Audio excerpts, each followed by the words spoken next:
Rekan Pastori, senang dapat berjumpa kembali dalam acara Pernikahan Bahagia di kanal YouTube YKBG TV bersama saya, Pendeta Arlianus Larosa. Acara Pernikahan Bahagia ini adalah media saling sharing dan saling belajar bagi para pasutri yang sudah merasakan kebahagiaan dalam hidup pernikahannya dan merindukan terus untuk memelihara kebahagiaan itu. Juga bagi para pasutri yang mendambakan kebahagiaan dalam hidup pernikahan dan untuk setiap pasangan yang sedang menyiapkan diri untuk memasuki kehidupan pernikahan dan merindukan pernikahan yang agung yang berkenan kepada Tuhan yang menjadi berkat bagi sesama. Acara Pernikahan Bahagia dalam sesi kali ini adalah merupakan kerjasama antara YKBG TV dengan Badan Bina Warga Lembaga Pembinaan milik GKI Jawa Barat. Dan topik kita adalah KDRT. Kekerasan dalam rumah tangga, bagaimana meresponsnya. Dan untuk itu Pasutri Pendeta Hendra Vika akan memberikan penjelasan pengantar dan kemudian nanti ada sharing dari Pasutri Wijaya Febrina, Pasutri Basuki Herdi dan juga tentu saja Pasutri Jimmy dan Tika yang akan melengkapi nanti percakapan kita. Setelah itu kita masuk dalam diskusi bersama. Rekan pasutri yang bergabung melalui YouTube dapat berinteraksi melalui chat room yang sudah kami sediakan dan kita mulai acara kita dengan berdoa. Saya minta kesediaan Pak Pendeta Jimmy untuk membuka dalam doa. Pak Jimmy silakan. Mari sahabat-sahabat pasutri semua kita berdoa. Bapa di dalam surga, kami bersuka cita. Engkau telah memberikan kualitas media online kami yang baik, sehingga kami boleh mengikuti kegiatan YKB, kegiatan Bina Warga dengan baik. Sehingga tolonglah kami ya Bapak, agar hari ini kami juga boleh belajar dengan baik. Sehingga kehidupan pasutri kami makin dikuatkan. Berkatilah setiap kami ya Tuhan, agar kami boleh men-sharingkan pengalaman kehidupan indahnya, hubungan pasutri yang penuh dengan cinta. Berkati Pak Arlianus, berkati Pendeta Hendra dan Ibu Vika, dan berkati kami semua Tuhan masing-masingnya. Di dalam nama Tuhan Yesus Kristus kami juga memohon, berkatilah sahabat-sahabat kami, teknisi, sehingga mereka boleh mengerjakan tugasnya masing-masing. Di dalam nama Tuhan Yesus Kristus kami berdoa. Amin. Terima kasih Pak Jimmy dan kita akan segera memasuki percakapan kita. Dan KDRT bagaimana meresponsnya, saya persilakan Pak Hendra dan Ibu Vika. Terima kasih, selamat bagi saudara-saudara yang boleh Tuhan berikan kepercayaan untuk bersama-sama pada saat ini mengikuti program ini. Saya bersama dengan istri saya, Vika, akan berbagi pengalaman kami dalam konteks KDRT ini. Dan semoga nanti dalam diskusi kita ada banyak hal yang memperkaya diskusi kita pada saat ini, dan semoga juga semua ini boleh jadi berkat buat setiap kita. Bicara soal KDRT, saya mengutip apa yang dikatakan di dalam Undang-Undang Nomor 23 Tahun 2004 tentang penghapusan KDRT. KDRT itu didefinisikan oleh undang-undang ini adalah setiap perbuatan terhadap seseorang, terutama perempuan, yang berakibat timbulnya kesengsaraan atau penderitaan secara fisik, seksual, psikologis, dan atau penelantaran rumah tangga, termasuk ancaman untuk melakukan perbuatan, pemaksaan, atau perampasan kemerdekaan secara melawan hukum dalam lingkup rumah tangga. Jadi, kalau mengindikasikan KDRT bukan hanya sekedar fisik, tapi juga hal-hal lainnya yang disebutkan dalam bagian ini. Bicara soal KDRT, kita nggak bisa pungkiri bahwa ada banyak sekali data bicara soal banyaknya KDRT, terutama di dalam konteks Indonesia. Catatan tahunan Komnas Perempuan yang ngurusin banyak memberikan kepedulian soal KDRT ini, pada Maret 2019 menyebutkan 79% KDRT itu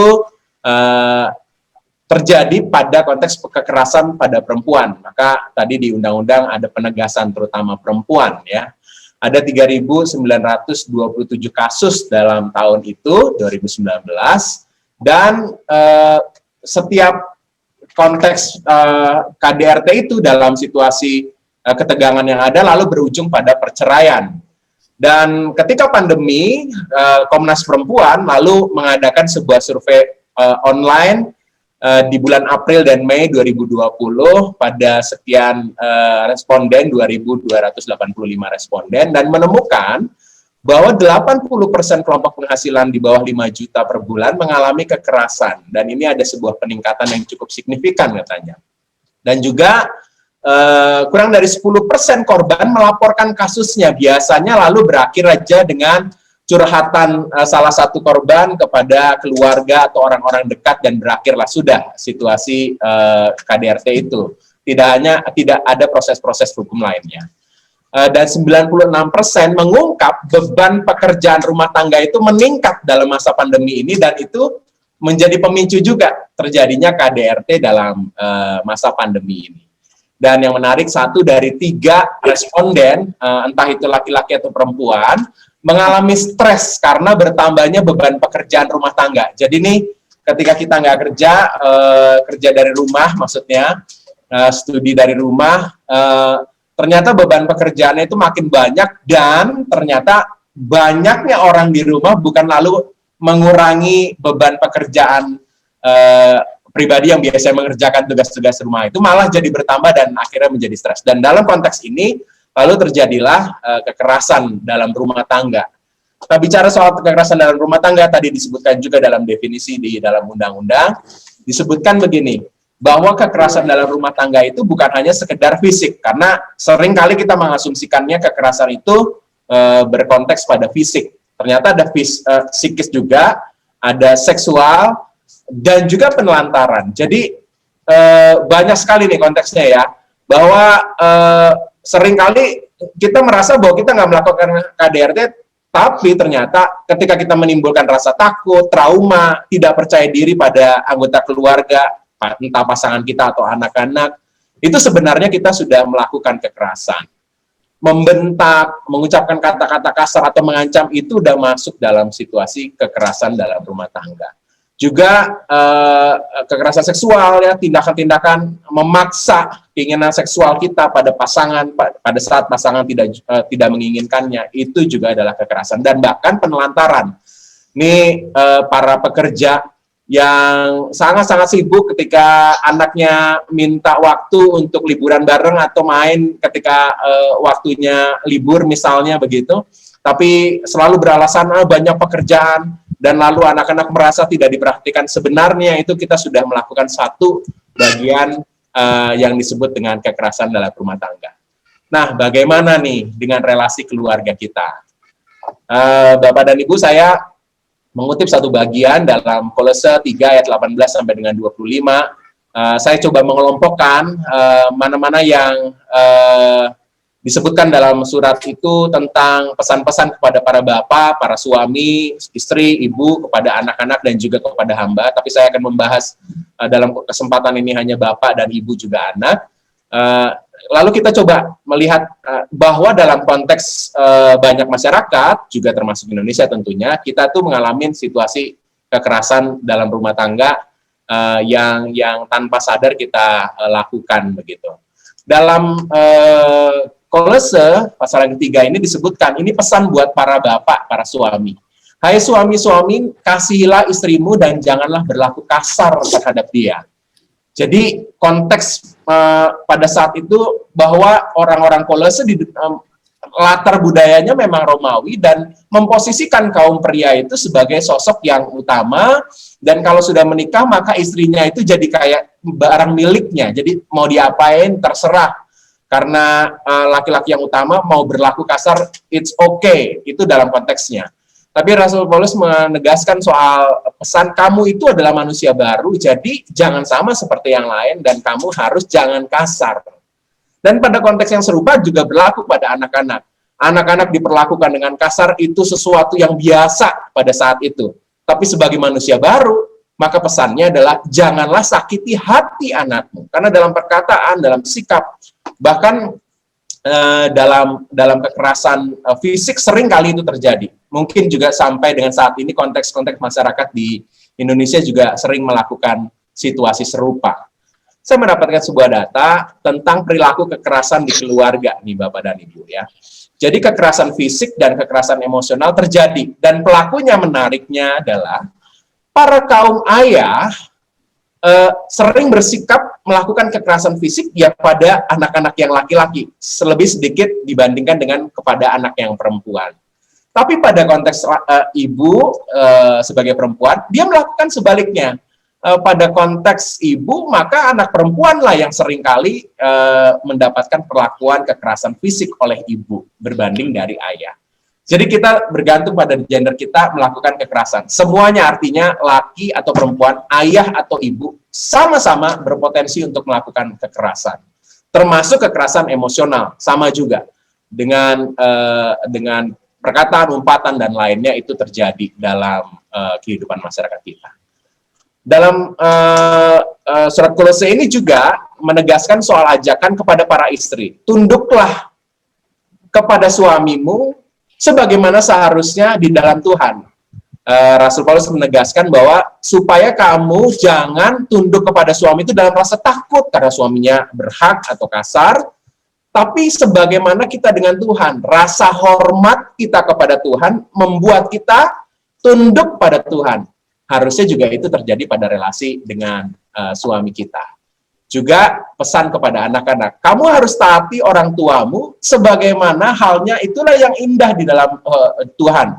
Rasul Paulus mau menegaskan soal hukum Tuhan, soal hormatilah orang tua. Sehingga kalau kita melakukannya, maka itu indah. Bayangkan, relasi di dalam rumah tangga didasari dalam relasi saling mengasihi, saling menghormati, dalam situasi yang saling mendukung. Bukan dalam rasa takut, lalu saling hormat, tidak melakukan perlawanan, karena hanya sekedar takut. Ini adalah sebuah konteks kekerasan. Saudara bicara soal jenis KDRT, saya berbagi pengalaman hidup pernikahan. Saya ini bersama dengan Vika, kita menikah sudah 11 tahun, tapi dalam banyak tahun kehidupan kami berdua ini, sebenarnya kami penuh dengan kekerasan. Ya. Saya ini adalah orang yang haus penerimaan. Karena masa kecil saya hidup di konteks masyarakat yang Kristennya itu cuma saya dan keluarga saya, papa, mama, dan juga kakak saya begitu. Jadi saya sekolah di sebuah sekolah di mana perusahaan ayah saya bekerja. Di sana satu-satunya orang Kristen cuma saya. Gitu. Jadi seringkali dapat bully dan saya rindu sekali pulang. Setiap kali sekolah pengennya pulang karena di rumah adalah tempat yang paling nyaman. Tapi ketika pulang di rumah kosong karena papa mama pada kerja, kakak-kakak masih sekolah. Jadi saya keluar lagi main lagi sama teman-teman saya yang ngebully saya. Dan itu terus-menerus saya mengalami situasi di mana saya hidup dalam situasi yang terus-menerus seperti itu. Dan yang menjadikan lalu saya itu haus untuk diterima teman-teman saya. Dan itu terus berlangsung dan sampai dengan tanpa sadar sampai dengan besar saya itu haus diterima. Dan salah satu dampaknya adalah saya itu jadi gila kerja hanya sekedar agar saya bisa diapresiasi dan saya tidak dikritik dalam pekerjaan saya. Hasilnya sih oke ya, apa yang saya lakukan di dalam konteks pelayanan saya sebagai pendeta, hasilnya oke dan mendapat apresiasi juga, tapi saya nggak pernah tenang ya. Saya takut kalau ada kritik terhadap pelayanan saya, dan itu menjadi sebuah dampak yang besar pada relasi saya dan Vika. Setiap kali ada situasi di mana Vika saya rasa nggak mendukung pelayanan saya keras sama dia dalam omongan ya, dalam raut muka. Mungkin saya nggak ngomong, tapi wajah saya nggak happy gitu, dan itu menjadi tekanan buat dia. Dan tanpa sadar itu berlangsung dan rasanya saya melayani Tuhan, tapi saya mengorbankan keluarga saya. Dan tanpa sadar Vika lalu juga hidup dalam situasi tertekan karena sikap saya. Saya nggak melakukan kekerasan fisik, tapi secara psikis itu saya lakukan. Dan itu saya tidak sadar. Saudara, apa yang kami alami mungkin berdampak baik pada pekerjaan. Kita mungkin prestasi baik di dalam pekerjaan kita. Tapi ternyata dalam konteks keluarga itu menjadi beban dan bahkan kekerasan bagi pasangan kita. Saya mengalami dalam kehidupan bersama dengan istri saya. Ini dalam konteks Vika, nanti mungkin Vika akan berbagi juga ya, apa yang menjadikan itu. Saya menemukan bahwa ada apa yang tidak selesai dengan diri saya, lalu itu menghasilkan sebuah sikap yang tidak menghasilkan sebuah sikap penuh cinta di tengah keluarga, dan hasilnya adalah sebuah kekerasan. Vika mungkin mau nambahin ya, silakan.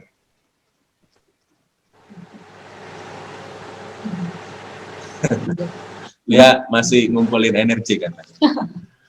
Jadi ada di mana situasi di mana akhirnya kami perlu ada waktu untuk memeriksa diri kami, introspeksinya.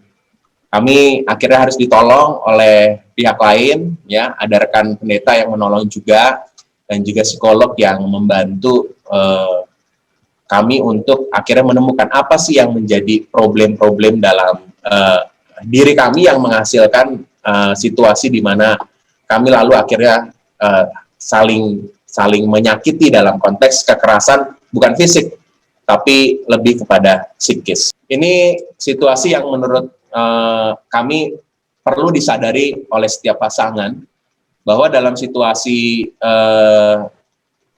kehidupan bersama dengan pasangan, kalau ketika kita nggak selesai dengan diri kita, maka kita berpotensi untuk melakukan kekerasan. Kita nggak melakukan kekerasan fisik, tapi kekerasan-kekerasan yang lain bisa terjadi. Itu mungkin sebagai awal dari pengantar diskusi kita, dan mungkin Vika akan berbagi juga setelah ini. Vika, silakan Vika. Ya, jadi di masa-masa itu kebanyakan adalah bahwa kami sama-sama nggak mengerti, tidak mengerti gitu, karena apa namanya, ketika terjadi hal yang menyakitkan atau ketika kita melontarkan kata-kata itu anggapan bahwa mungkin suami itu sedang banyak bebannya, atau oh ya, karena sebagai apalagi dengan jabatan sebagai seorang pendeta, sebagai istri itu harus bisa menerima atau memahami. Dan karena berangkat dari tradisi Jawa, jadinya saya berpandangan juga bahwa ya sebagai istri saya harus bisa nerimo gitu. Saya berupaya untuk bagaimana menjadi seorang istri yang ideal menurut tradisi yang dimana saya tumbuh. Akhirnya itu menjadi endapan-endapan emosi yang juga nggak saya sadari. Perkataan-perkataan yang sebenarnya waktu itu menampar ya dengan kata-kata. Saya waktu itu menyebutnya dengan kata-kata mutiaranya Hendra begitu. Itu hal yang sangat menakutkan. Ketika berbuat suatu kesalahan, itu udah takut dulu. Waduh, nanti ini kata-kata mutiaranya ke saya apa? Bukan berupa umpatan, tapi sebuah kalimat yang mengingatkan bahwa kamu harusnya begini. Itu menjadi momok yang sangat menakutkan. Kamu harusnya begini. Nah itu yang, tapi saya nggak menyadari itu bahwa itu ternyata hasil dari luka-luka yang Hendra punya. Dan jadi sebenarnya kata-katanya nggak kasar, tapi keras gitu ya. Iya, mungkin untuk apa namanya, mungkin untuk orang lain mungkin enggak ya, tapi waktu itu mungkin untuk saya itu cukup keras gitu. Padahal intonasinya juga biasa aja, datar-datar aja, tapi itu ternyata merupakan sebuah pukulan yang keras. Karena kalau Pak Hendra waktu dari kecil sudah merasakan banyak bulian, sebenarnya saya enggak. Saya berangkat dari keluarga yang buat saya sejak masa kecil saya happy. Saya dilindungi oleh orang tua dan keluarga. Kakak saya paling kecil juga. Cuman bedanya Pak He mungkin banyak bulian, saya sebaliknya. Maka ketika masuk dalam sebuah pernikahan, saya memandangnya bahwa saya mendapat perlindung juga seperti saya dalam keluarga saya. Jadi ini yang akhirnya nggak disadari, yang itu menghasilkan sebuah kekerasan. Dan ketika didampingi oleh psikolog, rekan pendeta, kami tuh menyadari, saya terutama menyadari bahwa problem diri saya itu menghasilkan dampak yang buruk dalam relasi. Dan kekerasan dalam rumah tangga biasanya terjadi karena kita sendiri nggak kenal siapa diri kita. Kalau sekarang lagi rame ngomongin soal toxic person, saya itu adalah toxic person dan akhirnya menghasilkan toxic relationship dan itu menghasilkan juga dampak yang buruk pada relasi kami. Insecure, kemudian akhirnya menekan pasangan, itu adalah sikap-sikap kekerasan yang terjadi dalam konteks pernikahan kami. Bukan fisik, tapi itu juga menghasilkan situasi yang sangat-sangat menekan jika mengalami itu terhadap saya. Dan saya pikir ini yang perlu juga menjadi catatan juga buat setiap kita, para pasangan yang kayaknya sih kita ngomong selalu kerja untuk keluarga begitu ya. Apakah benar kita kerja untuk keluarga atau jangan-jangan untuk diri kita? Lalu karena alasan pekerjaan, lalu kita menghasilkan sebuah tekanan-tekanan pada pasangan, bahkan penelantaran pada anak-anak ya, yang sebenarnya mereka juga adalah pribadi yang juga berhak merasakan cinta di tengah keluarga, tapi karena kita ini toksik, jadi akhirnya kita menghasilkan juga racun-racun kepada orang-orang di tengah keluarga kita. Mungkin ini sebagai pemantik diskusi kita ya, Pak Arlianus ya. Yep. Ya, terima kasih Pak Hendra, Bu Vika yang bukan saja menolong kita memahami per definisi ya jenis-jenis kekerasan, apa yang menyebabkan kekerasan, tetapi juga utamanya kesediaan untuk berbagi, sharing pengalaman ya. Kepada kita bagaimana itu terjadi ya tanpa disadari karena tadi tidak mengenal diri atau karena pengaruh dari pengalaman masa kecil ya yang akhirnya tanpa sadar, sekali lagi tanpa sadar melakukan mungkin kekerasan verbal juga bukan saja, tapi melahirkan ketakutan tertentu karena memang kekerasan itu kan kata kuncinya kan kontrol dan dominasi. Ya, kontrol. Jadi merasa dikontrol, merasa didominasi walaupun tidak dimaksudkan barangkali, ya. Baik. Mungkin baik kalau kita langsung dulu mau mendengarkan sharing yang lain dari Pak Wijaya, barangkali ada yang mau dibagikan Pak Wijaya dan Ibu Febrina. Iya, kami sih memang di awal-awal pernikahan suka berantem sih Pak, memang karena masih dalam tahap-tahap untuk saling memahami gitu ya. Tapi memang ya berantemnya sih hanya berantem dalam artian karena luapan emosi jadi keluar kata-kata yang keras gitu. Tetapi secara fisik sih memang tidak pernah terjadi hal-hal yang kelewat batas. Saya memang teringat orang tua saya ketika kami menikah, itu sempat berpesan itu, bahwa saya sebagai anak laki-laki, jangan sampai pernah sekalipun itu, memukul istri. Itu. Karena ayah saya bilang, itu nanti akan menjadi kebiasaan, pesannya begitu. Sekali kita memukul, nanti ada yang kedua dan ketiga. Itu yang saya ingat, makanya saya juga memperhatikan apa yang disampaikan oleh orang tua saya itu menjaga sejauh mungkin tidak memukul istri atau anak ketika sedang marah. Mungkin Febrina. Kalau saya sih, saya ini semestinya lahir dari keluarga papa saya itu ada lama di Madura. Jadi cukup ada akar yang biasa ya orang Madura kan cukup yang kasar begitu. Nah, tetapi kalau keluarga saya itu saya punya kakak kandung laki dan memang papa pada saat itu masih termasuk yang mungkin masih muda gitu. Jadi lebih banyak memang ada kekerasan ke kakak saya dibanding saya perempuan. Begitu saya lahir, papa sudah usianya juga sudah mapan, jadi dia dan kelihatannya sama anak perempuan lebih sayang, misalnya begitu ya. Jadi saya memang lebih banyak mendapat kasih sayang dibanding kakak saya, koko saya gitu kan. Nah, tetapi kan mungkin tetap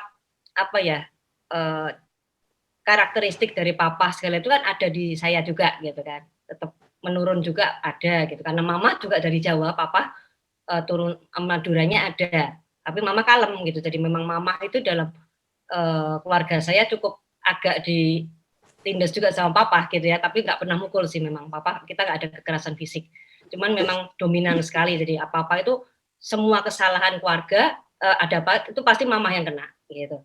Jadi saya selalu lihat kan dalam kehidupan itu bahwa nggak imbang begitu kan. Jadi papa selalu yang dominan, sementara mama yang nurut gitu. Nah itu akhirnya dalam pernikahan saya sih bukan, Wijaya termasuk anak yang sabar ya, dia cukup sabar. Makanya kalau enggak dapat saya dah gitu. Kalau kalau nggak sabar nggak dapat saya. Jadi setiap kali saya ada emosi segala itu jangan diketawain.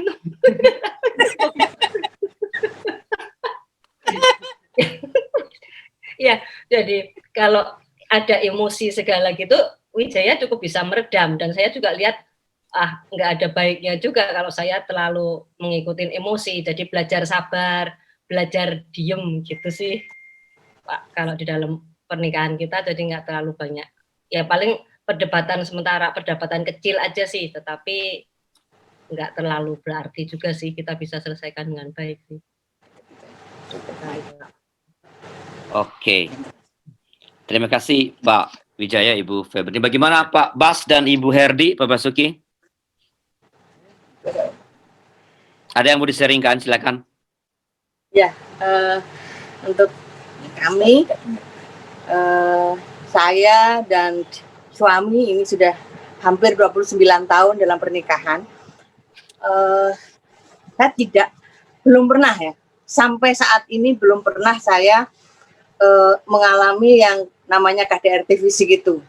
Saya kenal dia sejak kuliah gitu ya, dan saya kenal dia ketika sambil kuliah dia kerja, dia guru ya, jadi saya tahu dia pernah berjanji tidak akan menggunakan tangannya untuk memukul atau menangani dalam tanda petik muridnya, gitu kan, muridnya saat itu ya, tahun berapa itu, apalagi dalam pernikahan ini gitu loh. Jadi sama muridnya aja dia tidak, zaman dulu kan boleh aja ya Pak ya, kalau sekarang kan nggak boleh.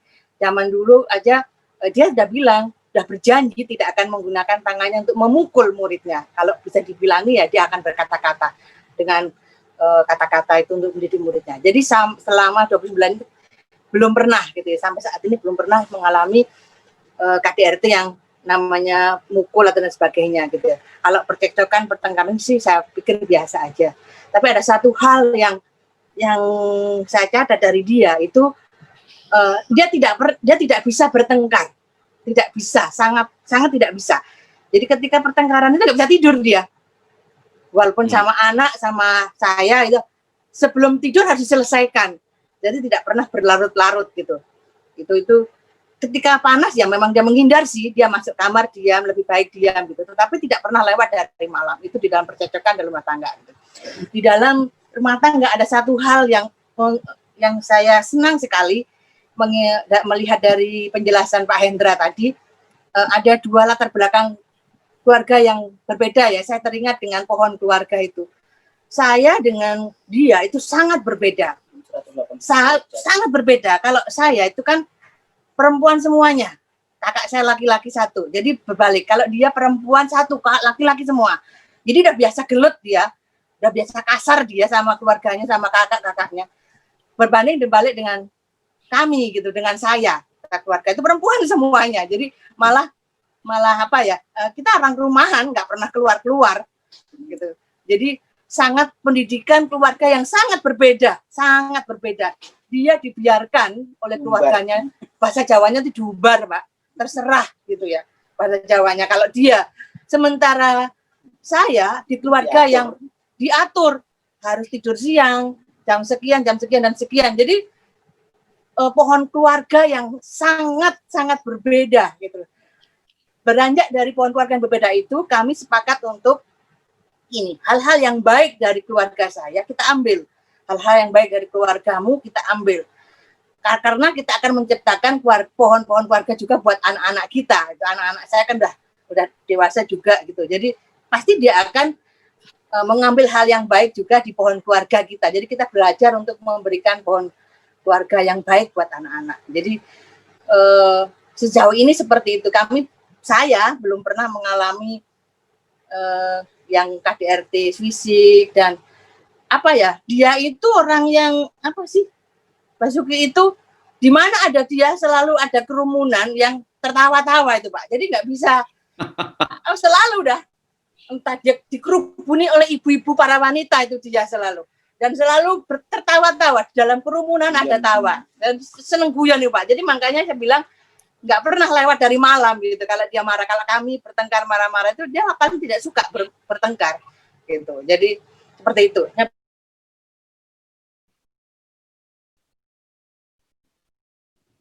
Ekonominya baik enggak Pak.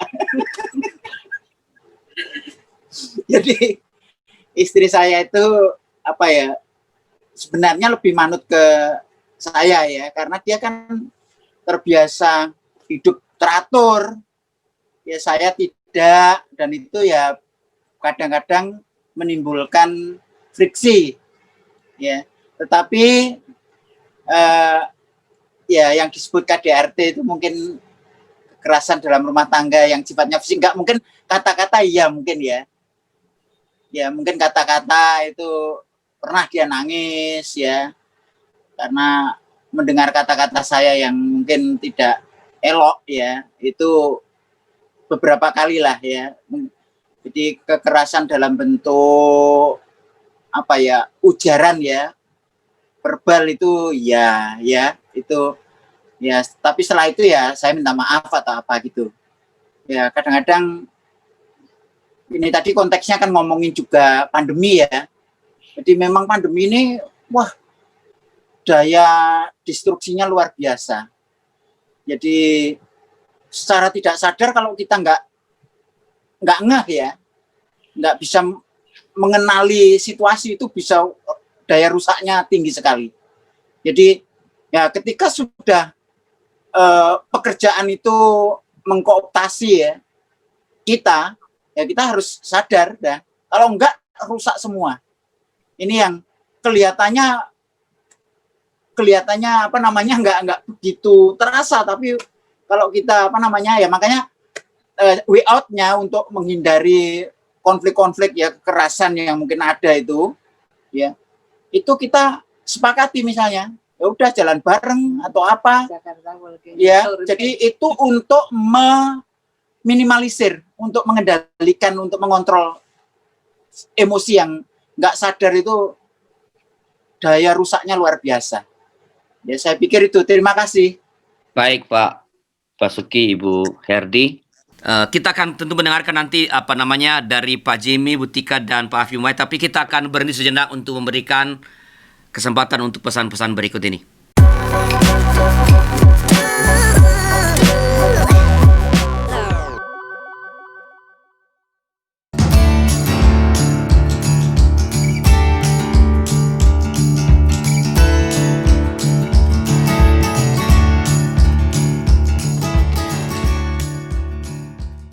Untuk kegiatan apapun yang dilakukan oleh badan pelayanan yang manapun juga pasti membutuhkan dukungan.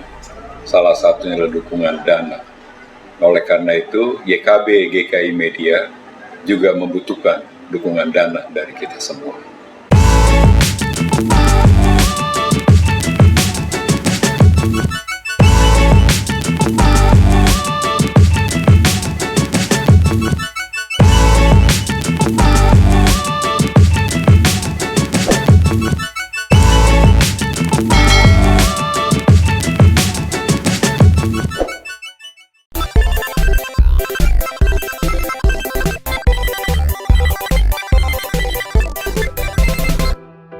Sahabat, mari dukung pelayanan dan pekabaran Injil melalui YKB dengan membagikan link acara ini kepada sebanyak mungkin orang. Dukungan juga dapat saudara lakukan dengan mentransfer dukungan finansial ke rekening BCA ke nomor 450 305 2990 450 305 2990 atas nama Yayasan Komunikasi Bersama.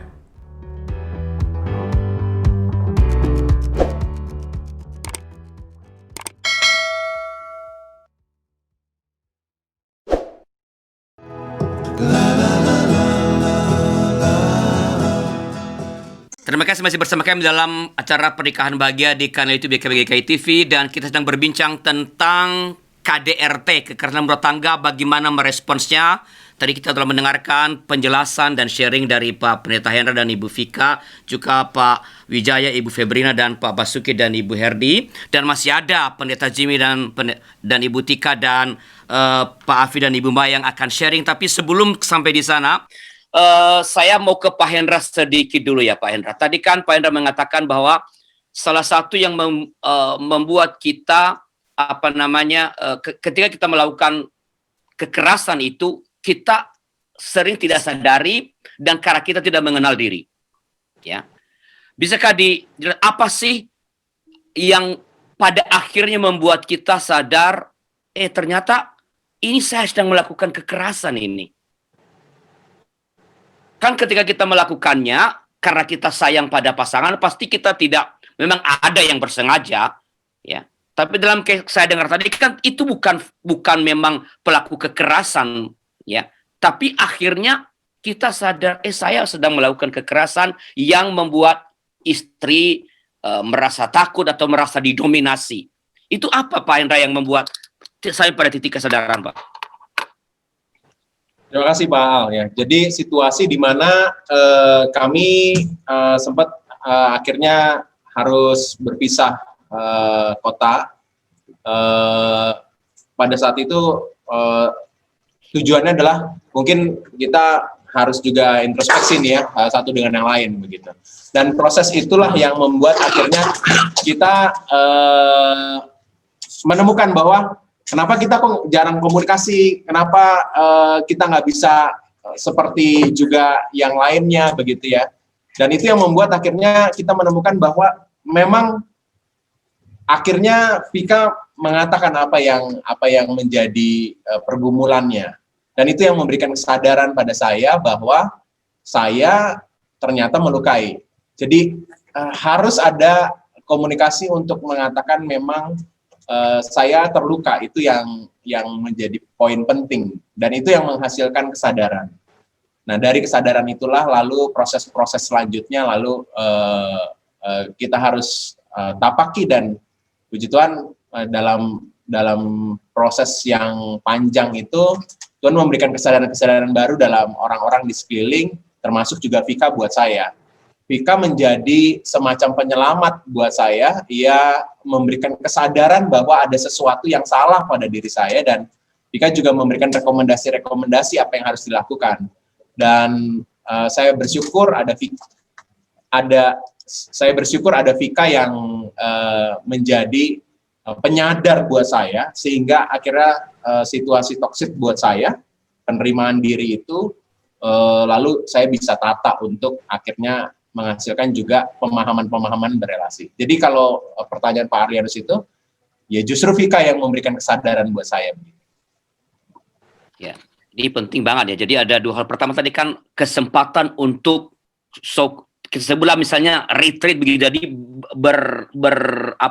berpisah sejenak ya, untuk merenungkan ya. Kemudian, dan ini yang penting tadi, karena pada bagian sharing Vika tadi kan dikatakan dia memaklumi ini kan suami saya kan pendeta, mesti begini, mesti begitu. Tapi pada akhirnya ada kesediaan dan lebih hebat lagi keberanian untuk mengatakan, saya merasa seperti ini. Begitu ya Pak Hendra ya, Vika? Sebenarnya untuk sampai ke titik itu lama Pak, cukup lama, dan tidak mudah. Saya sendiri juga nggak ada bayangan untuk punya keberanian untuk mengatakan bahwa ini loh yang salah. Itu tidak keberanian saya nggak waktu itu tidak ada. Jadi waktu kenapa kami terpisah itu karena ketahanan saya sudah mentok waktu itu. Ketahanan saya untuk menghadapi situasi bersama dengan Pak Hendra di Cianjur waktu itu, wah ini udah sampai di sini, rasanya sudah mau mati saya gitu. Jadi saya bilang sama dia, saya mau kerja jadi orang biasa. Saya pengen ngerasain kerja jadi orang biasa, nggak terlibat dalam sebagai ibu pendeta. Dan akhirnya saya memutuskan untuk waktu itu ya pindah-pindah kota Pak, dan saya kerja biasa, kerja di toko dan lain-lain, pindah-pindah kota, udah mirip sama Sun Gokong yang cari kitab sakti lah begitu istilahnya. Saya berusaha cari apa yang selama ini saya rasa hilang gitu, kerja di Surabaya, di Jogja, sampai akhirnya lama di Bali, dan itu banyak sekali hal-hal yang saya alami, nggak cuma hal-hal positif, karena yang luka-luka yang saya coba abaikan itu, yang saya pikir bisa hilang sendiri, ternyata itu malah dampaknya malah banyak hal yang yang sebenarnya nggak baik waktu itu, karena itu jadi pelarian, jadi pelampiasan. Di awal sebelum mentok, sebelum akhirnya saya udah nggak sanggup, itu ada aja Pak gitu ya, daripada saya nangis terus, Pak Hendranya nggak paham, nggak ngerti, saya sampai memutuskan untuk bikin tato. Buat saya, bikin tato ini adalah, kalau di tato itu kan sakit banget. Rasanya sampai udah hampir pingsan begitu ya, sampai mau pingsan gitu. Kalau di tato aja saya kuat, maka ngehadapin masalah, saya juga harusnya nggak gampang nangis. Di tato aja kuat kok, yang ditusuk-tusuk jarum. Saya bikin tato begitu ya. Dan inisialnya adalah inisial, saya bikin pertama kali itu kupu-kupu dan inisial mama saya. Karena buat saya, mama saya itu udah segalanya begitu ya. Apalagi saya sudah ditinggal mama saya 2005 gitu. Nah, itu pun saya tidak sadari bahwa ternyata keberadaan, kenapa saya memilih huruf inisial mama saya, ternyata itu juga ada hubungannya dengan bahwa luka terbesar saya adalah kehilangan mama saya, pelindung utama saya. Jadi dari situ Pak Hendra pun saya bilang, saya mau bikin tato. Gitu. Ya dengan hasil diskusi dan lain-lain, akhirnya saya buatlah itu sebagai pelarian awal.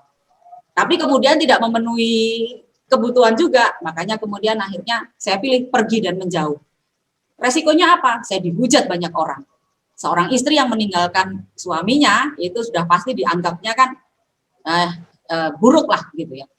Makanya saya tapi ya itu, dan traumanya pun ada. Trauma ketemu Pak Hendra itu sampai badan itu saya kaku, dingin semua gitu. Saya sampai waktu itu pernah Pak Hendra waktu itu ke Bali, saya kerja di sana waktu itu. Ke Bali untuk ngajak ketemu saya.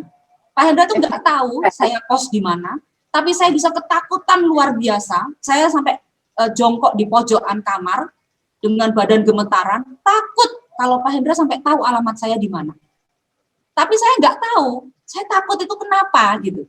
Padahal dia kan nggak pernah mukul saya, gitu. Tapi saya takut banget, saya nggak mau. Setiap kali Pak Hendra mau menemui saya selalu, kita ketemu di Starbucks, kita ketemu di mana. Itu pun setiap kali kami terus berpisah sendiri-sendiri, di jalan itu saya selalu ketakutan bahwa Pak Hendra akan ngikutin saya demi untuk tahu saya tinggal di mana.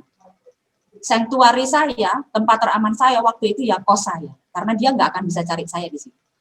Nah, dan itu tahun 2014, tahun 2013-2014. Dan saya baru mendapatkan pertolongan akhirnya itu tahun 2018.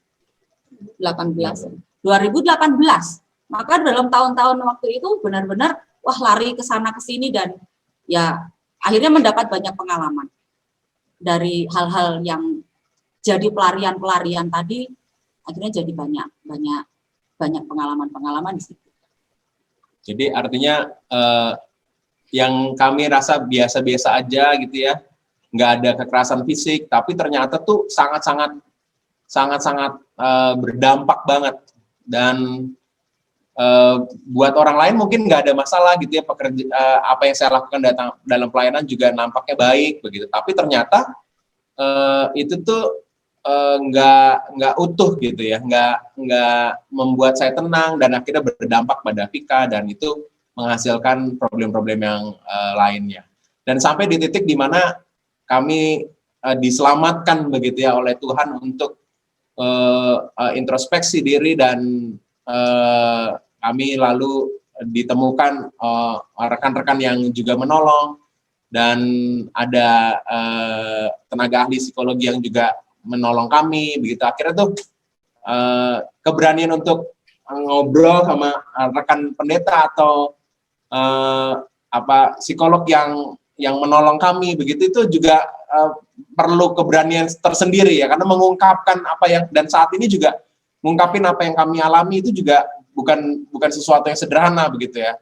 Apalagi pendeta harus sempurna dan lainnya begitu, itu sesuatu yang juga perlu. Dan saya memahami kalau banyak para korban KDRT yang nggak berani ngomong, mungkin juga karena takutlah ini keluarga ya, ini kan ini suami saya, ini keluarga saya, dan sebuah perceraian kan ada sesuatu yang sangat aib, dan itu akhirnya membuat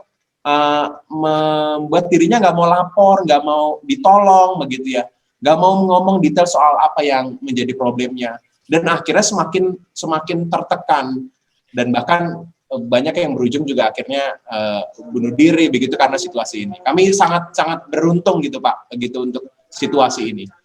Vika menyelamatkan saya, dan Vika juga mendapatkan pertolongan dari seorang pendeta yang juga akhirnya menolong saya juga untuk memulihkan ini. Gitu. Tapi dulu saya sebel banget sama pendeta GKI, Pak. Sebel banget. Karena Untuk kita belum kenal waktu itu ya. Waktu itu ya, karena kalau ada yang kalau saya coba untuk membuka diri bercerita, maksudnya kan kadang kita begitu ya Pak, ya konseling lah ke pendeta gitu ya, untuk mendapatkan pertolongan pertama istilahnya. Jadi baru cerita sedikit itu, iya kamu kenapa, kamu kemana selama ini gitu lah. Maka saya mencoba, wah saya mungkin bisa percaya nih karena kenal juga gitu. Lalu kemudian mencoba cerita. Tanggapannya apa biasanya? Harusnya sebagai seorang istri kamu tetap mendampingi suamimu begitu ya, atau kamu jangan lupa pernikahan itu sekali seumur hidup, jangan mendukakan hati Tuhan, Alkitab berkata gitu. Jadi belum sampai semua gelas emosi saya keluarkan, pendeta yang saya coba untuk saya cari pertolongan, itu jawabannya udah gitu dulu Pak. Maka saya langsung bikin tembok lagi bahwa kalau ke pendeta udah pasti saya disuruhnya balik lagi. Jemaat itu, pendeta jemaat itu berat, kamu harusnya sebagai seorang istri pendeta. Nah, jadinya lama-lama saya sebel gitu sama pendeta GKI. Padahal kebutuhannya adalah untuk dipahami ya. Ya. Untuk ada problem. Dengarkan paling tidak kan. Kami itu punya beban, atau dengerin dulu lah gitu. Ini yang seringkali jadi problem KDRT itu yang pertama kita sendiri nggak berani ngomong, dan ketika mau ngomong yang diajak ngomong nggak paham. Lalu akhirnya jadi menyesal juga saya ngomong gitu loh. Jadi ada problem baru. Bahkan penolong sendiri pun yang mungkin kita berharap kita bisa menolong keluarga yang mengalami KDRT, ternyata kita menjadi yang menambahkan beban gitu, yang juga melakukan dalam tanda petik KDRT berikutnya gitu ya, pada orang-orang yang sedang dalam perbuatan. Tapi pertolongannya pun dari pendeta GKI juga akhirnya. Ya. Jadi cinta pendeta GKI ya sekarang. Iya.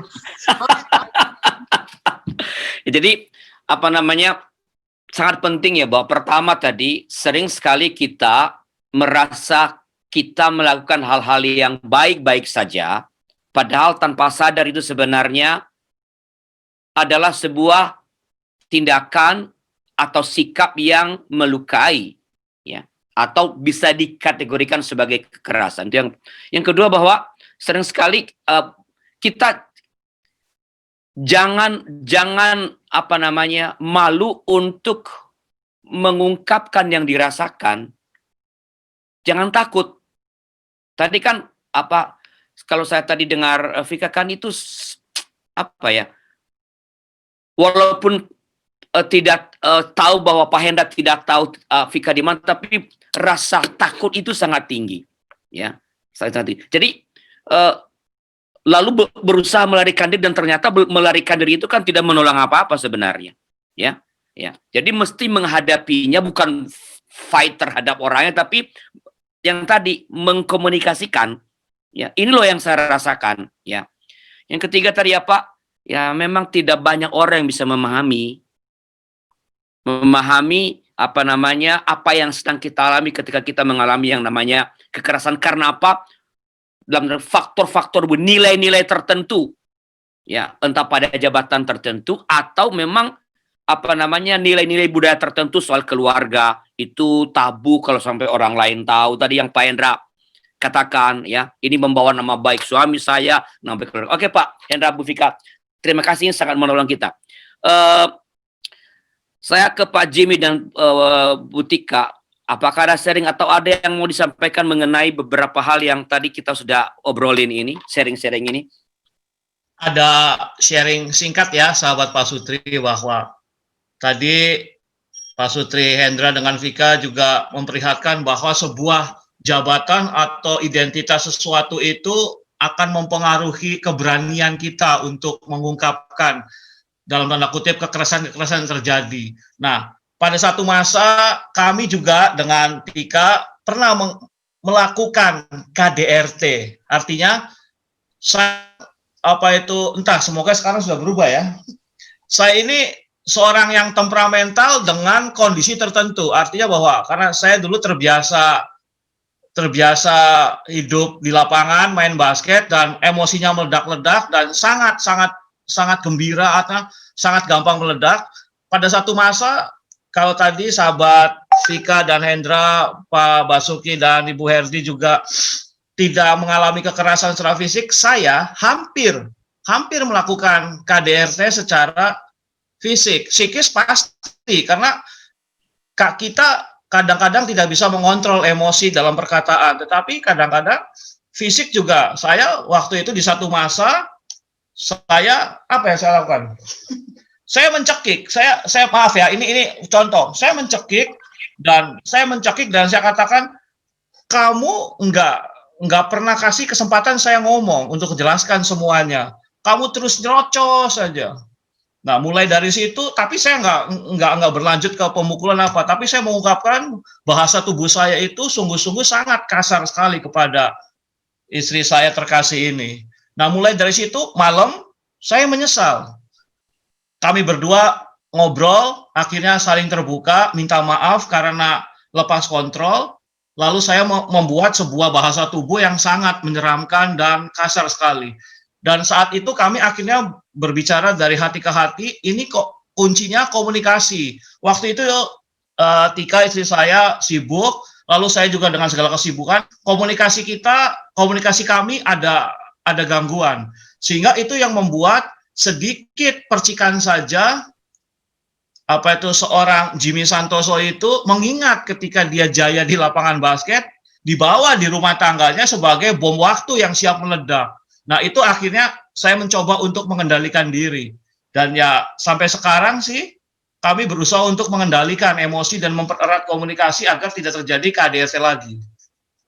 Ya, kalau memang kalau mengenang masa itu memang rasanya memang rada-rada berat begitu ya, karena ya cukup kaget juga gitu ya, apalagi ya tadi yang seperti disampaikan Vika bahwa lah ya sudahlah itu kan pendeta begitu ya, lalu saya sebagai pendamping ya saya bukan saya bukan pendeta, sehingga tapi begitu ngelihat loh kok begini gitu ya, itu kayak sebuah kontradiktif yang kemudian membuat saya juga akhirnya lebih pada ya sudahlah gitu, saya takut gitu. Nah di satu sisi saya sendiri punya beban, kala itu punya beban pekerjaan yang juga boleh dikatakan ya overload, sehingga memang akhirnya komunikasinya menjadi sangat terbatas. Kalaupun ada komunikasi ya lebih kepada instruksi begitu. Dan ketika instruksi itu tidak dijalankan, rasa-rasanya ada sesuatu yang hilang, ada sesuatu yang kurang, sehingga ya maunya saya begini gitu. Dan akhirnya seperti itu gitu ya. Akhirnya muncul kejadian seperti itu. Ditambah saya tipe orang yang kalau maksudnya saya tuh kan memang ya apa-apa semuanya saya omongin begitu. Dan ketika saya nggak bisa membatasi omongan saya, itu rupanya menjadi persoalan tersendiri gitu. Lah sementara kan saya memang butuh bicara begitu ya, karena saya sudah seharian saya ada di kantor, lalu ketika saya ada di rumah kok ketemu hal yang kayak begini, kok ini nggak sesuai dengan apa yang saya pikirkan. Sementara kadang ketika saya pulang, Jimmy waktunya Jimmy pelayanan gitu. Dan itu keterbatasan itu yang kemudian yaitu tadi membuat kami berada dalam situasi KDRT baik hampir secara fisik ataupun secara psikis begitu. Dan ya sampai pada akhirnya saya berani kemudian memutuskan untuk saya berhenti bekerja. itu menjadi salah satu cara saya untuk mencoba untuk mengenal suami saya, dan ternyata keputusan untuk berhenti bekerja ini bukan keputusan yang semuanya jadi serba smooth, semuanya serba lancar begitu, tetapi ya ada banyak lagi persoalan-persoalan yang ternyata membuat saya kemudian ternyata berada dalam situasi pernikahan itu bukan semuanya baik-baik saja. Ketika saya menjadi seorang istri yang standby buat suami, ternyata juga gak semudah itu, ada begitu banyak pergumulan yang kadang juga kemudian meletup, yang kemudian membawa saya, ya nggak tahu, semoga Jimmy enggak gitu ya, tapi membawa saya ke dalam situasi itu tadi, lebih melukai dengan perkataan begitu, karena cuma itu yang menurut saya itu menjadi sebuah pelampiasan. Itu aja Pak Arli. Terima kasih Jimmy dan Tika. Teman-temannya boleh bertanya juga. Jadi sebenarnya ini sharing tentu sharing teman-teman, terutama sharing Pak Hendra, Vika, Jimmy, Tika ini sebenarnya mau mengatakan begini. Kekerasan itu dapat dilakukan oleh saja.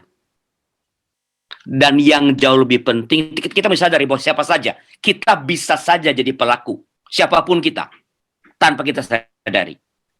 Tapi poin yang paling penting adalah, ya, dua rekan saya ini, ya, Hendra, Vika, Jimmy, Tika, punya keberanian untuk mencari, mengakui itu terjadi, itu yang pertama, entah antar mereka, dan bahkan kalau tadi dengar Pendeta Hendra dan Vika, bukan hanya pengakuan antar mereka, oke, saya melakukan sesuatu yang melukaimu atau kekerasan, tetapi berani meminta pertolongan. Ini pesan yang mau kami sampaikan kepada seluruh rekan-rekan pasutri yang bergabung saat ini di kanal YouTube KBGKI TV, bahwa kita harus punya keberanian untuk mencari pertolongan. Ya, mendiamkan karena faktor-faktor budaya tertentu, apalagi melarikan diri, itu tidak akan menolong. Itu hanya akan membuat kita semakin lelah dan mungkin semakin ketakutan. Ya, jadi kita mesti punya keberanian untuk mencari pertolongan. Jadi sekali lagi, ya ini sebenarnya kan kalau dipikir-pikir, ini dua rekan saya ini punya resiko nih sering seperti ini sebenarnya. Ya. Tadi karena ini ada penatua, ada yang nonton juga, ada anggota jemaat.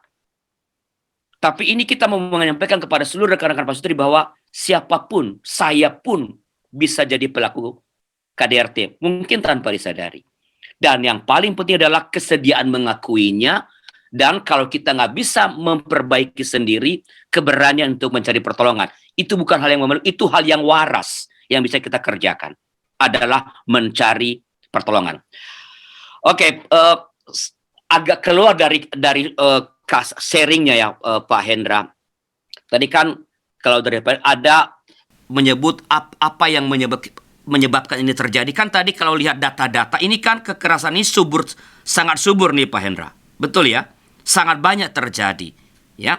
Nah, pertanyaan saya ialah, apa saja yang menyebabkan, mengapa kekerasan dalam rumah tangga ini terus terjadi, bahkan walaupun kampanye udah dilakukan oleh banyak aktivis, oleh gereja-gereja, barangkali oleh para pendeta juga, tapi kekerasan yang ini tetap tinggi angkanya, walau ini baru yang udah terlapor loh ya. Yang orang berani mengakui, masih ada di bawahnya.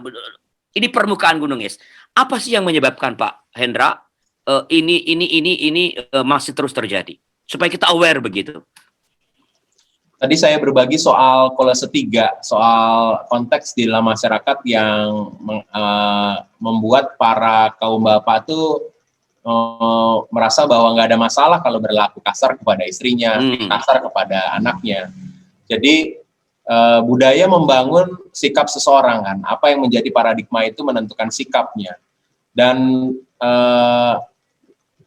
kemakluman bahwa ya memang laki-laki begitu ya, mungkin juga pengalaman dari orang tuanya dan lainnya, bahkan juga memposisikan di budaya-budaya tertentu perempuan misalnya ya dalam posisi yang cukup lemah. Salah satu faktornya menurut saya adalah budaya. Dan yang kedua memang soal problem yang saya juga alami, soal dirinya. Kalau memang dia ada toksit dan dia nggak menyadari itu, berpotensi sekali untuk terus melukai. Dan ternyata juga pasangannya dalam tanda petik juga punya juga problemnya.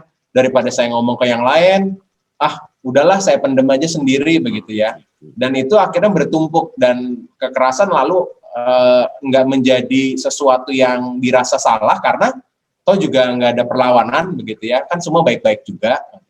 Lalu akhirnya nggak ada yang berproses. Atau juga ada yang pengen cerita, ini nggak bener nih, saya nggak boleh begini ya. Tapi nggak tahu caranya gimana. Nomor siapa yang harus dihubungin? Kemana saya harus melaporkan ini ya? Akhirnya dia memilih untuk ya udah diem aja. Nah ini yang menurut saya beberapa hal yang mungkin membuat akhirnya ini terus mengental dan sampai bahkan berujung pada situ-situ yang parah. Perjuangan sekarang kan adalah penyadaran akan hak. Lalu yang berikutnya adalah akses untuk memperoleh hak itu kan yang terus diperjuangkan untuk banyak gerakan-gerakan Komnas Perempuan dan lainnya, untuk memberikan bahwa situasi ini bukan situasi yang benar. Ini adalah sesuatu yang harus diperbaiki, dan itu menjadi sebuah perjuangan perubahan paradigma. Lalu perubahan paradigma kan dilakukan juga dengan akses-akses yang diketahui bagaimana caranya dan lainnya. Mungkin itu Pak dari saya Pak. Baik, makasih Pak Hendra. Apakah Pak Afi dan Bu Maya sudah mau mengatakan sesuatu? Mau sharing sesuatu? Sharing sedikit aja. Memang saya dan Afi memang nggak familiar ya Pak ya dengan KDRT. Karena kan memang kami berdua itu kebetulan kami sama-sama orang Jawa gitu. Jadinya kami usahakan nih sebisa mungkin itu nggak menyakiti pasangan, lalu kita juga saling bisa menghormati lah gitu. Nah, untuk secara fisik kami juga enggak, secara kata-kata juga jarang sekali sih Pak. Ya ada, tapi ya jarang sekali lah. Itu juga no point lah Pak gitu. Tapi mungkin ada satu saat yang mungkin itu diperlakukan ke anak-anak gitu. Apalagi anak saya yang cowok kan memang ya biasalah Pak, anak cowok kan juga gimana? Kadang-kadang kan juga ada bandel gitu. Nah itu kan butuh pengajaran juga. Nah itu yang kami konsen gitu. Jadi memang 1-2 kali kami pernah mukul nih anak gitu Pak. Cuma sesudah itu kami berusaha untuk menetralisir gitu. Dengan cara apapun lah Pak. Gitu. Karena kan kami takut juga nanti luka batin kan Pak. Bagaimanapun kan itu kan kekerasan fisik. Tapi kalau kekerasan fisik, nanti kami takut dia bandel atau apa, karena waktu itu kan umurnya masih sekitar ya di bawah 10 tahun lah Pak. Gitu. Saya sebagai ibunya pun juga pernah terus terang melakukan pemukulan, itu pernah Pak. Gitu. Cuma ya, dengan cara kami berdua itu kami berusaha untuk merekonsiliasi lah gitu. Nah itu dan lagi dari pengalaman itu mungkin itu anak-anak juga dia hasilnya tuh lebih patuh Pak Arlianus gitu. Jadi atau mungkin itu juga salah satu cara yang boleh diterapkan, tapi bukan masalah diterapkan gimana ya Pak, atau mungkin itu salah satu cara, tapi juga dengan diimbangi dengan ini yang lain atau gimana gitu. Tapi kehidupan kami suami istri kalau fisik enggak sih Pak. Gitu. Baik Bu Maya. Pak Afi mau Pak mengatakan sesuatu Pak Afi? Ya, ini saya tambahin aja Pak. Memang kami semuanya tadi seperti Pak Wijaya juga, bahwa orang tua itu benar-benar menekankan ya tidak boleh lah, maksudnya memukul wanita, apalagi istri yang tercinta. Itu memang sampai saat ini belum pernah, Pak. Ya. Cuman kalau definisi KDRT itu secara fisik, saya mulai berbangga hati, mungkin wah jauh lah kita. Cuman kadang-kadang ini kalau definisinya Pak Lianus tadi mengenai KDRT verbal, ini yang secara sengaja maupun tidak sengaja mungkin beberapa kali terjadi, Pak. Ini yang mungkin masih dalam perjuangan supaya kita bisa menekan ya, maksudnya kadang-kadang kalau nggak sengaja itu dalam bentuk bercanda, kok tahu-tahu pasangan kita atau jadi down atau jadi kecil hati. Waduh, saya baru sadar, oh ini mungkin menyinggung atau membuat hal-hal yang nggak enak gitu loh. Tapi padahal maksudnya cuma punya bercanda gitu loh, Pak. Ini mungkin kalau tadi Pak Lianus melihat secara KDRT, mungkin ada juga sih yang menjurus ke sana. Gitu. Itu yang pertama secara verbal. Bercanda yang terlalu over ya, maksudnya yang ya seperti nggak sadar gitu. Yang kedua, kalau kita secara emosional, apalagi dalam kondisi saat ini, emosional kita mungkin di kantor, di masyarakat, dengan teman-teman bisa tertahan. Maksudnya kita bisa dengan baik, bisa sangat-sangat berlaku sebagai orang yang menahan, orang yang bisa tetap ramah, tetap customer service lah, tetap bisa baik terhadap orang sekitar. Tapi kalau terhadap istri, karena sudah lama, udah apa adanya, kadang-kadang kita meledak, kita tidak sadar, kita tuh meledak gitu, Pak. Nah, ini yang kadang-kadang saya masih ya bergumul untuk supaya menahan, dan ya dalam hati ya kita juga coba supaya jangan sampai kita terulang lagi gitu, Pak. Ini sih Pak, maksudnya dalam pergumulan saya pribadi, mungkin ya minta maaf kepada istri ataupun kita dengan cara tindakan-tindakan kita yang mengarah permintaan maaf yang secara implisit ya Pak ya. Jadi kalau dari saya tambahin seperti itu. Kadang-kadang kita bisa menjaga diri orang banyak, Pak. Bisa jadi orang yang sangat super sabar. Tapi kadang-kadang kalau dengan istri, suatu saat ya bisa meledak juga. Tapi ya secara verbal, nggak sampai dengan fisik, gitu Pak. Itu sih Pak yang saya rasakan secara pribadi. Itu kan ya saya juga berdoa supaya jangan sampai terjadi lagi, maupun juga dikurangin lah hal yang semacam ini. Itu aja sih Pak Lianus, terima kasih, selamat malam. Terima kasih Pak Afi, Bu Maya. Jadi kesadaran itu penting, kita bisa lepas kontrol. Ya. Sejauh kita masih bisa punya kesadaran, ya, kita punya kesempatan untuk memperbaikinya. Baik, ini percakapan memang ini topik KDRT, ini topik yang sangat luas sebenarnya. Ya, sebelum nanti saya memberikan beberapa catatan dan Pak diakhiri dengan sebuah catatan penutup dari Pak Hena dan Ibu Vika. Apakah ada teman-teman yang lain yang mau mengatakan sesuatu dulu nih tentang yang kita percakapkan ini?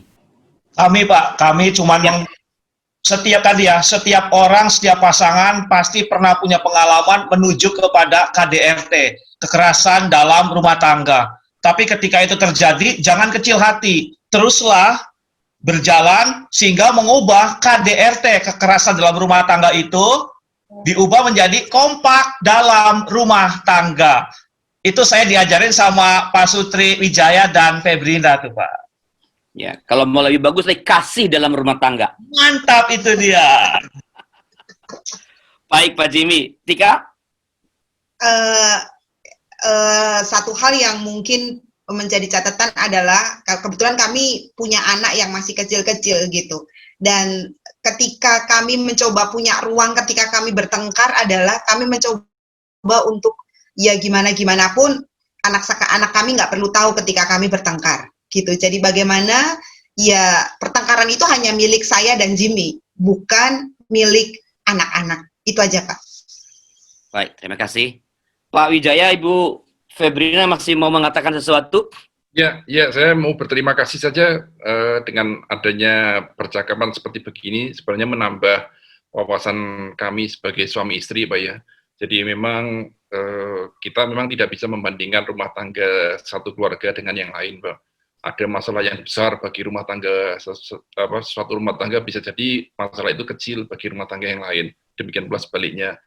Tetapi dengan percakapan seperti ini, saya bisa belajar bahwa masing-masing dari rumah tangga kita kan punya masalah yang harus kita tangani dengan baik supaya kehidupan suami istri kita, kehidupan kita sebagai keluarga, sebagai suami istri, dan kalau kita punya anak juga sebagai orang tua, itu memang berjalan dengan baik, bukan hanya kita berdua merasakan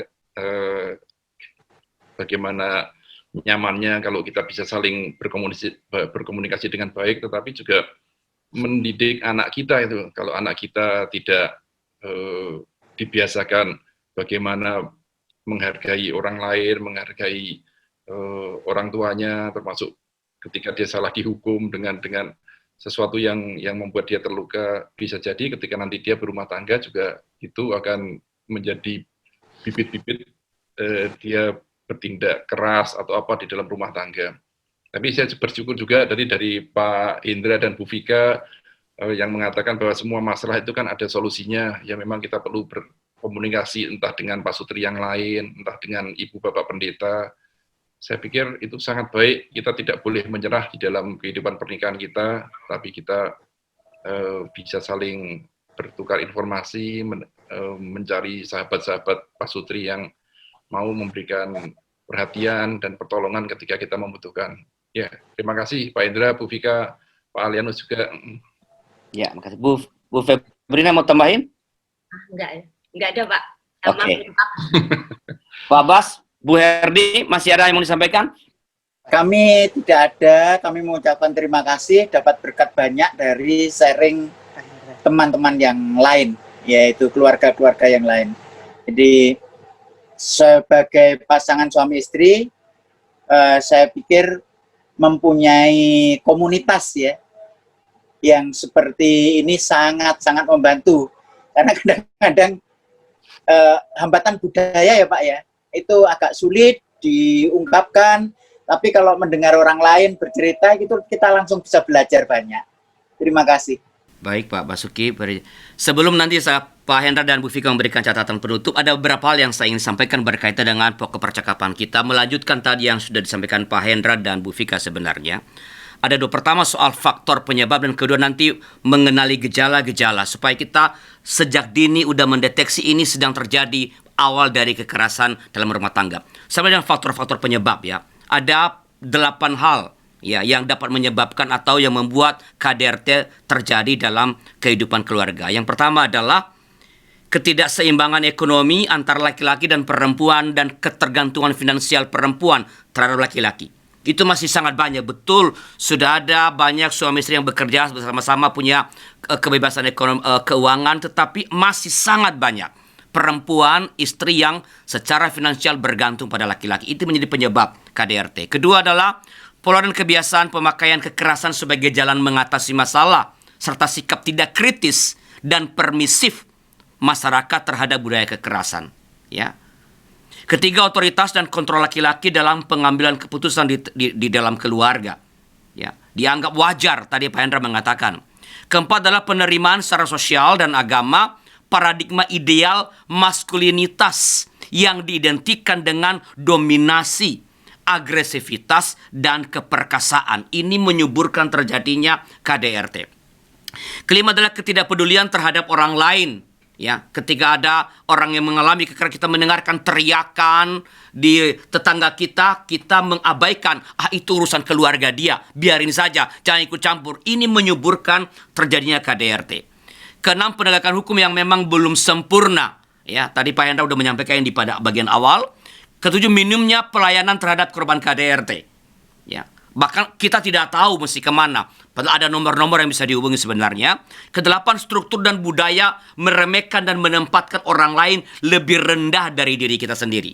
Ya, ini soal posisi, peran, kuasa laki-laki kepada perempuan, orang tua terhadap anak, majikan terhadap pembantu rumah tangga. Ini yang menyebabkan mengapa KDRT ini masih terus berlangsung dan bahkan belum menurunkan tren untuk mengalami penurunan.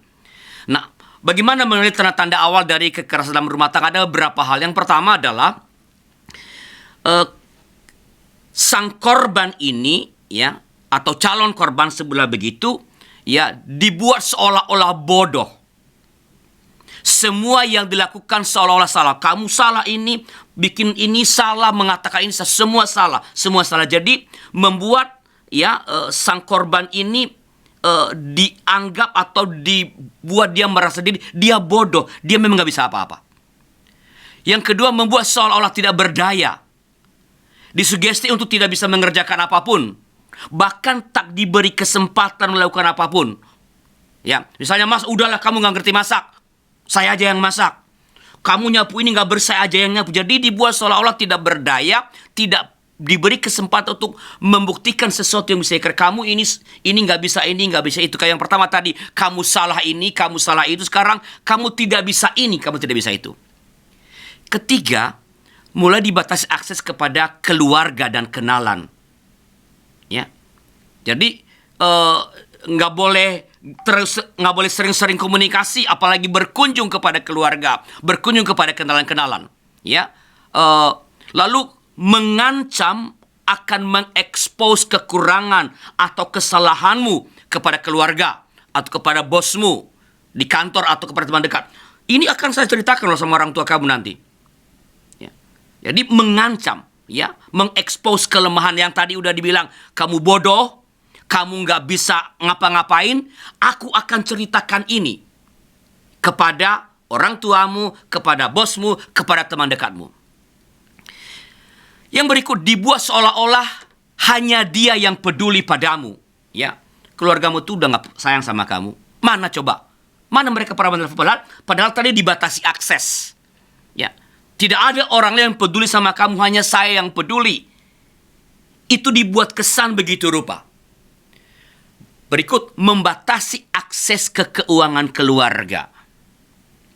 Ketika salah satu, apalagi keseluruhan dari tanda-tanda ini kita lihat atau apalagi kita alami, ini artinya ini KDRT sedang mulai dilakukan, sedang berproses untuk terjadi. Ya. Yang berikut tanda-tanda yang terindikasi menjadi korban KDRT. Kalau tadi kan bagaimana kita mengenali diri kita, bahwa ini saya sedang mulai mengalami kekerasan dalam rumah tangga. Sekarang bagaimana kita bisa mengenali atau tanda-tanda yang terindikasi, teman kita yang terindikasi menjadi korban KDRT, supaya kita bisa memberikan pertolongan. Ya, ada beberapa hal. Yang pertama, sering mengalami luka dan dijelaskan sebagai kecelakaan. Mengapa itu saya kecelakaan? Tapi kok kecelakaannya sering terjadi? Ya. Yang kedua, sering bolos kantor atau sekolah atau tak hadir dalam pertemuan sosial tanpa penjelasan. Sekali dua kali kita alpa untuk hadiri pertemuan dengan teman-teman kita, oke. Tapi kalau udah kita janji lalu sering sekali kita membatalkannya, itu mungkin tanda-tanda ia mengalami kekerasan. Ketika berbusana tidak seperti biasa untuk menutupi luka. Biasanya dia pakai baju yang mungkin lengannya sampai di sini, tiba-tiba sekarang kebiasaan sampai dikancing sampai ke ujung lengan. Karena mungkin ada lebam di situ dan seterusnya. Tiba-tiba belum pernah tutup wajah, sekarang tiba-tiba tutup wajah misalnya. Ya. Kemudian sangat jarang mengunjungi atau menjumpai keluarga dan teman. Karena tadi dibatasi akses. Jadi kalau ada teman dekat kita, ya, yang dulu sering sekali bertemu, sekarang ia jarang sekali berjumpa dengan kita, ia tidak mau berjumpa dengan kita, mungkin, belum tentu, mungkin ia sedang mengalami KDRT karena aksesnya dibatasi. Ya. Lalu jarang keluar rumah tanpa bersama pasangan. Ini sangat samar sebenarnya. Mengapa? Karena itu pasangan yang sangat serasi ya, kemana-mana berdua, nggak pernah sendiri. Ya, tentu pergi berdua dengan pasangan sangat baik. Tapi kalau tidak pernah diizinkan, bahkan pada pertemuan-pertemuan yang sifatnya misalnya hanya laki-laki saja atau hanya perempuan saja, tetap diantar, ditungguin di situ, tidak boleh lama-lama, nggak keluar rumah tanpa ditemani pasangan, boleh jadi ini ia sedang mengalami kekerasan dalam rumah tangga. Berikut, terkesan tak dapat mengambil keputusan pada hal-hal yang berkaitan dengan keuangan. Bisa nggak nyumbang ini? untuk ini kita ada proyek sosial nih. Dulu dia sangat gampang, sekarang kok takut. Bukan karena keadaan ekonominya parah, udah habis, bukan. Tapi ia tidak berani mengambil keputusan. Ini mungkin tanda-tanda, belum tentu. Tapi ini boleh menjadi tanda-tanda bahwa ia sedang mengalami kekerasan dalam rumah tangga. Ini beberapa catatan yang saya ingin sampaikan. Dan sekarang tentu saja kesempatan kepada Pak Hendra dan Bu Fika untuk memberikan catatan penutup. Silakan Pak Hendra. Iya, saya mau menambahkan, nanti Pak Hendra mungkin bisa melengkapi. Jadi memang yang digaungkan adalah bahwa membangun komunikasi itu adalah yang utama. Tetapi menurut saya untuk bisa membuka sebuah komunikasi itu tidak mudah, karena kadang-kadang, nah itu tadi, bahwa keberanian itu mungkin tidak terkumpul atau karena ada banyak faktor seperti yang tadi disebutkan Pak Arlianus gitu ya. Maka mungkin sebelum melangkah membuka atau membangun komunikasi yang baik, menurut saya keberanian itu akan muncul ketika kita merasa yakin bahwa kita punya support system yang itu mendukung kita begitu. Ketakutan dulu dan akhirnya saya memilih untuk lari, pergi menjauh dari masalah, dari konflik, karena saya merasa bahwa nggak akan ada yang mendukung. Tetapi ketika bahkan hanya 1-2 orang muncul dan itu bisa mereka seperti memposisikan bahwa saya memahami rasa yang sedang kamu alami, saya mengerti kamu sedang tidak baik-baik saja. Itu mulai memunculkan keberanian, kepercayaan diri bahwa bahwa masih ada orang yang bisa memahami saya. Dan akhirnya di situ pelan-pelan menjadi lebih terbangun, ketakutan-ketakutan tadi mulai terkikis dan kemudian mulai berani untuk membuka diri sampai ke titik mencari bantuan-bantuan dan pertolongan itu tadi, itu yang akhirnya semakin melangkah sampai kemudian akhirnya ke person di mana saya waktu itu, kami yang bermasalah, akhirnya komunikasi malah akhirnya jadi bisa terbangun karena merasa bahwa ada support system yang mendukung itu. Mungkin ada. Pak Hendra, silakan Pak. Dari saya, jangan malu untuk minta pertolongan. Setiap kita punya kelemahan dan mungkin dengan mengungkap apa yang kita butuhkan, itu adalah cara Tuhan untuk memulihkan. Dan untuk para penolong juga teruslah pahami agar kita bisa menjadi para penolong yang baik. Itu aja Pak. Saya mau nambahin sedikit Pak. Iya. Seringkali ketika mencari pertolongan sendiri, saya kalau tadi mungkin kami menawarkan juga sebagai teman gitu ya.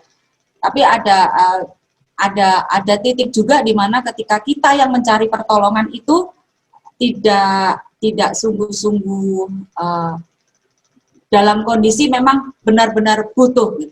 Karena kadangkala ketika kita mencari pertolongan, kita mencari pendengar cuman pengennya untuk didengar.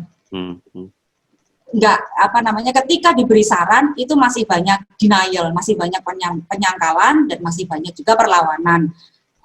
Maka saya rasa juga diperlukan kedua belah pihak, antara yang mencari pertolongan bahwa dia benar-benar bahwa kenapa harus membiarkan lama untuk sampai ke pertolongan, kenapa harus lama, seandainya bisa diusahakan lebih cepat.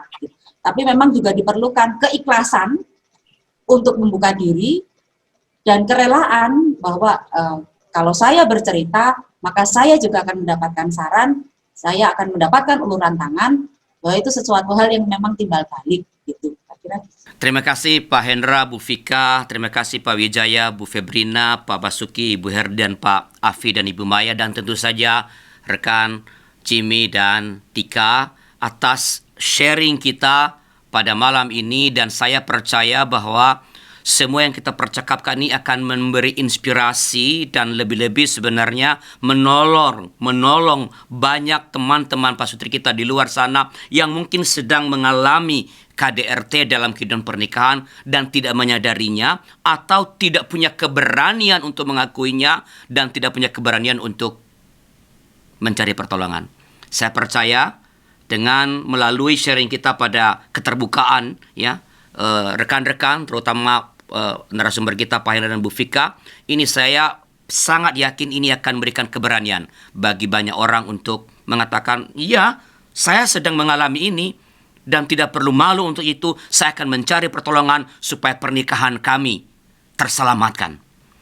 Terima kasih untuk rekan Pasutri juga yang telah bergabung di kanal YouTube KBGI TV. Inilah percakapan kita dalam episode kali ini. Kita akan akhiri dengan berdoa. Saya boleh meminta Pak Wijaya untuk mengakhiri pertemuan kita dengan doa. Silakan Pak Wijaya.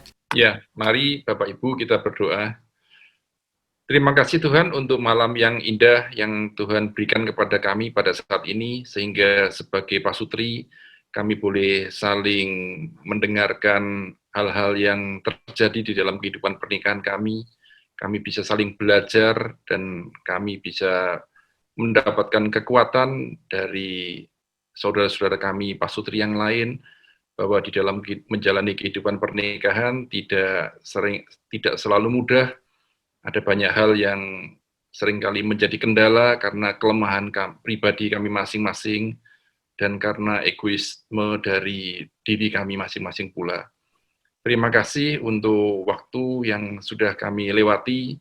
Kiranya Tuhan menolong setiap pasutri yang setia untuk selalu berkomunikasi dengan baik satu sama lain, dan mereka juga bersehati untuk datang kepada Tuhan dengan segala kelemahan dan mohon pertolongan untuk setiap hal yang terjadi di dalam kehidupan rumah tangga mereka. Terima kasih Tuhan untuk semua hal yang terjadi pada malam hari ini. Di dalam nama Tuhan Yesus kami berdoa. Amin. Amin. Terima kasih semua atas kebersamaan kita, dan kita jumpa dalam episode berikutnya pada hari Kamis depan. Tuhan memberkati pernikahan kita. Sampai jumpa.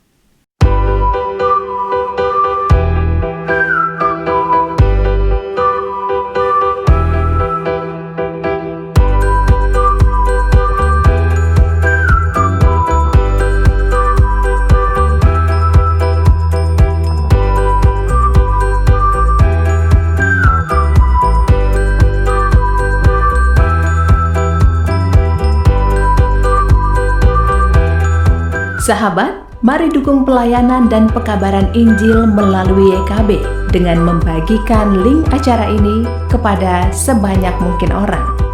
Dukungan juga dapat saudara lakukan dengan mentransfer dukungan finansial ke rekening BCA ke nomor 450 305 2990 450 305 2990 atas nama Yayasan Komunikasi Bersama.